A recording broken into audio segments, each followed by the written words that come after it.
You're listening to an interview taken from the Tonic Talk Show and Podcast, heard exclusively on Zoomer Radio. To download or listen to the original episode or other episodes of The Tonic, please visit thetonic.ca. Joel Thuna is a master herbalist and general manager of Purely Natural. He strives to improve the quality of natural products in the market and passes along his knowledge of herbal remedies through lectures and articles. Joel is also a regular contributor to Tonic Magazine. Welcome back to the show, sir. How are you? I'm having a great day. How about you? I'm also having a great day, and today we're going to discuss something that is more obscure. Usually you and I wouldn't say it's mainstream, but it's stuff that everybody's heard of. But today we're going to talk about something that people may not know about, right? Definitely. This is one of those things when I'm researching stuff, I come across something and it tweaks my brain, and this one just has been tweaking, and literally this has been an obsession now for me for about 2.5 months. All my waking time is spent just learning more and more and more about this. Okay, so let's talk about vitamin K2 then. Definitely. So vitamin K2 is, as you said, probably one that most of your listeners don't know about, and I'll be honest, my knowledge of it was pretty light until a couple months ago. But here's the background. Vitamin K was discovered in the 1930s in Denmark. It was so big of a find that in the 1940s, work on it won the Nobel Prize. Wow. Oh, yeah, it's a big one. And the cool thing is vitamin K got its name from the word coagulation, because in German, coagulation is spelled with a K, and vitamin K, originally they thought that its only role in the body had to do with coagulation. But in the 1970s, a lot more work was done, and they discovered that vitamin K isn't one vitamin, but it's actually a family of vitamins. Those being vitamin K1, which is involved in coagulation, and vitamin K2, which is involved in both coagulation and calcium balance. And I know you might say, okay, calcium balance. It's interesting, but once you get into the meat and potatoes of what calcium balance actually does, it's fascinating. And it's an important part of the way we metabolize and build our bodies, right? Definitely. So vitamin K2 is available in two forms. Mm-hmm. You have MK4 and MK7. MK4 is the shorter version, and MK7 is the longer version. And that's the only way they differ. The good news is that your body has the ability to convert the longer one, MK7, into the shorter one, MK4, if it's required. That's one of the reasons MK7 is the preferred form. Now, when we're talking about natural health products, it always comes up eventually, well, how much do I have to take for an effective dose? Right. And that's where a lot of things go awry. Well, this one isn't that way. Vitamin K2, MK7 is a really small dose. It's effective in doses as low as 30 micrograms.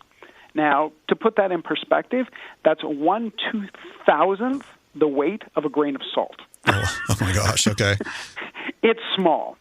The next question that normally pops off is, okay, it's a small dose, but how safe is it? Mm-hmm. Well, they've actually tested it in doses of 160,000 times its effective dose for long periods of time with no negative effects of any kind. Essentially what they did is they tried to cause an effect that was negative. They couldn't, and they gave up at 160,000 times a regular dose. Okay. Is vitamin K2 something that the body produces itself, or is this something that we would get normally from our food? Like, explain how we get K2.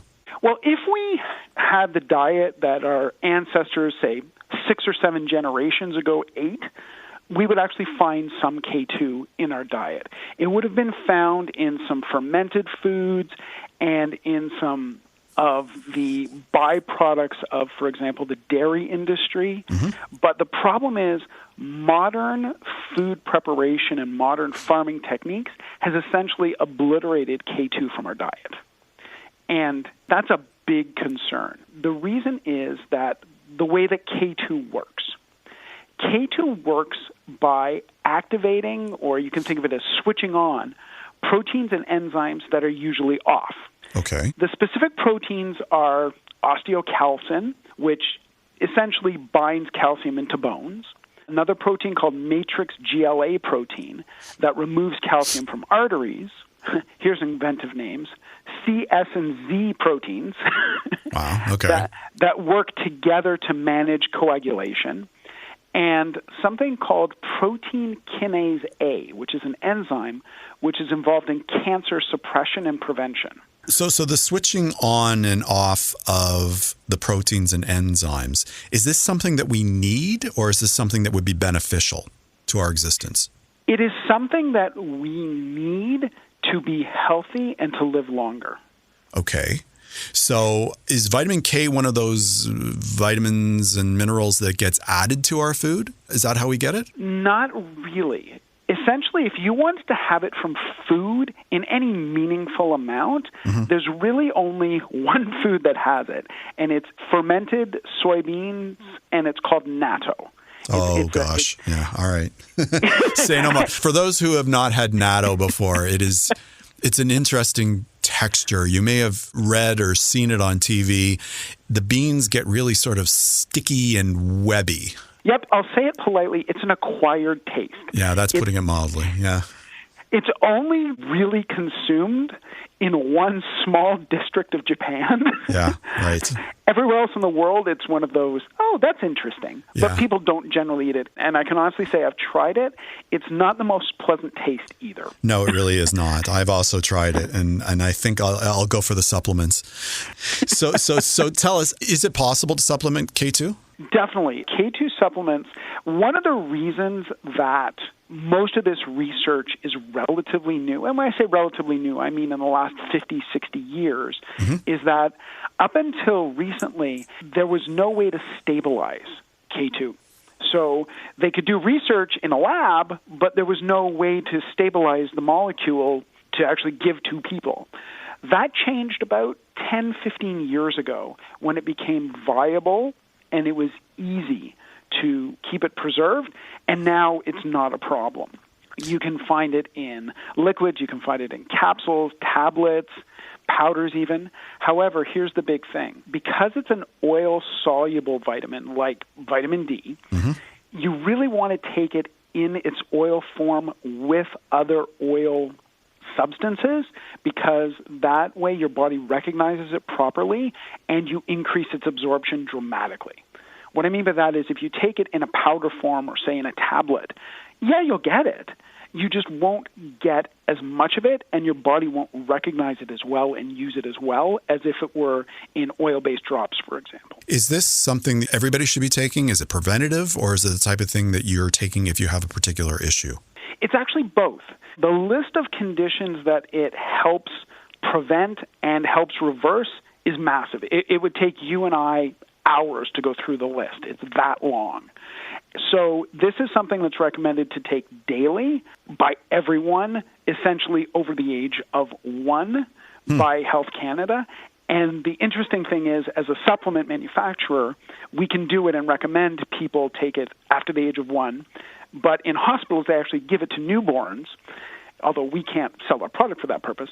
They give it to newborns because it helps start their system and give them a good way to go and be healthy into the world. Is K2 part of like multivitamin type sets? Very rarely. Okay. You'll find it occasionally in multis. The reason it's not in multis for the most part is, A, because the dose is so small, when you're blending together hundreds of thousands of kilograms of things and you're trying to get 30 micrograms, it's really hard to guarantee you're actually going to get that in each tablet. Got it. The second reason is that because it's not so well known, people aren't looking for it. Right. Most companies wouldn't put it in because it's an increase in cost if it's something you're not looking for. All right, let's talk about cost for a moment. If I were to go get the supplements, is it going to be an expensive supplement for me to get, or is it going to be like a cheapie, like vitamin D? It's not in the area of vitamin D, but it's because the dose is so low, you're talking more in the range of a vitamin C. Like vitamin D is ridiculously inexpensive. Right. It is.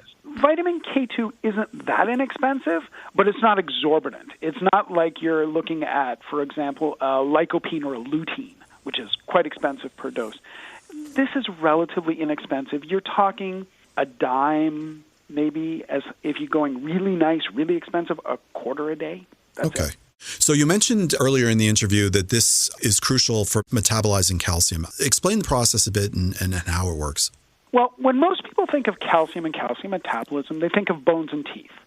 Now, most people know that calcium and vitamin D work together to build strong bones and teeth. Right. The way vitamin D works is it helps to transport the calcium we take both from our food and our supplements, and it takes it from our gut into our bloodstream. Now, here's where the plot really thickens.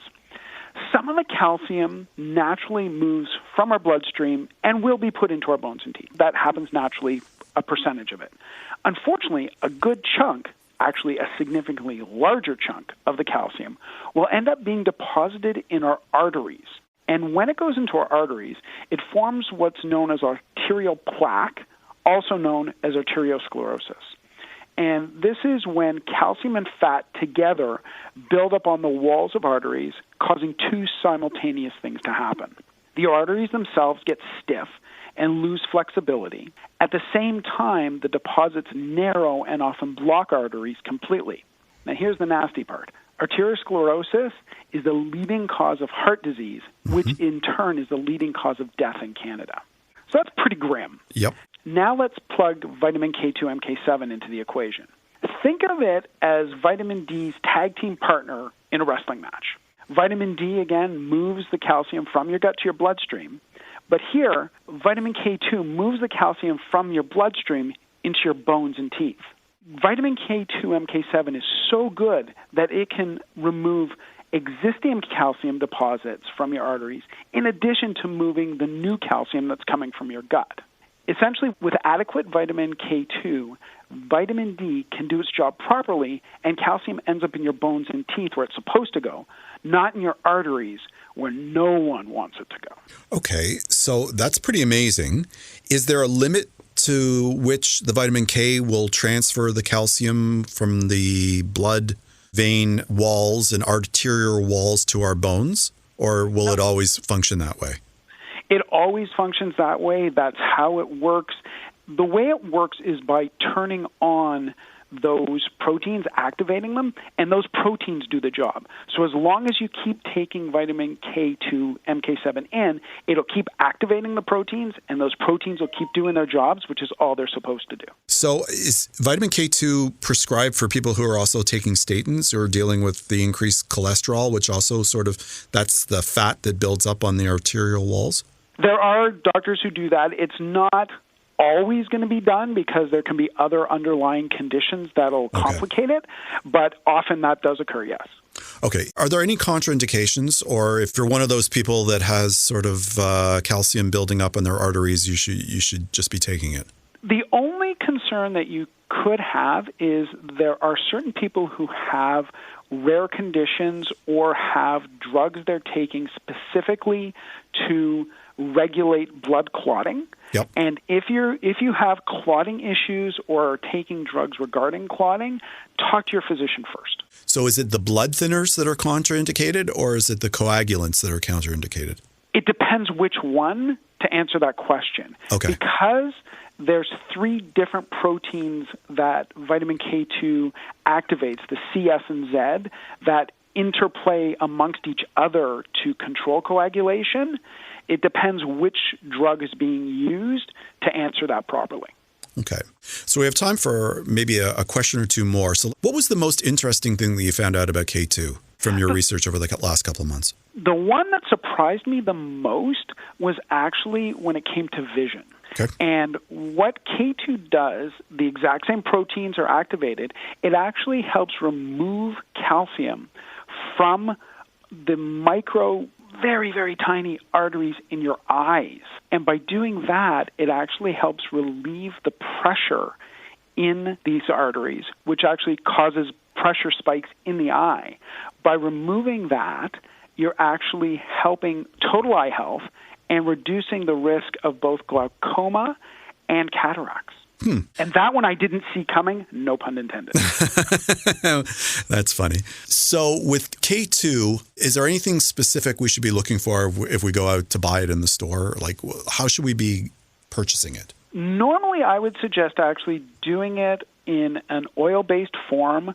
Ideally, just for cleanliness and quality, look for something that's certified organic because those are available options out there. And just make sure that it's something that's as clean as can be. Always try and get your supplements as clean as you can be. Often you'll find it with vitamin D as well because they work hand in hand, as I said earlier, as the tag team partner. So often you'll find it with vitamin D. Fantastic. Thank you so much for coming on the show today. Oh, thank you.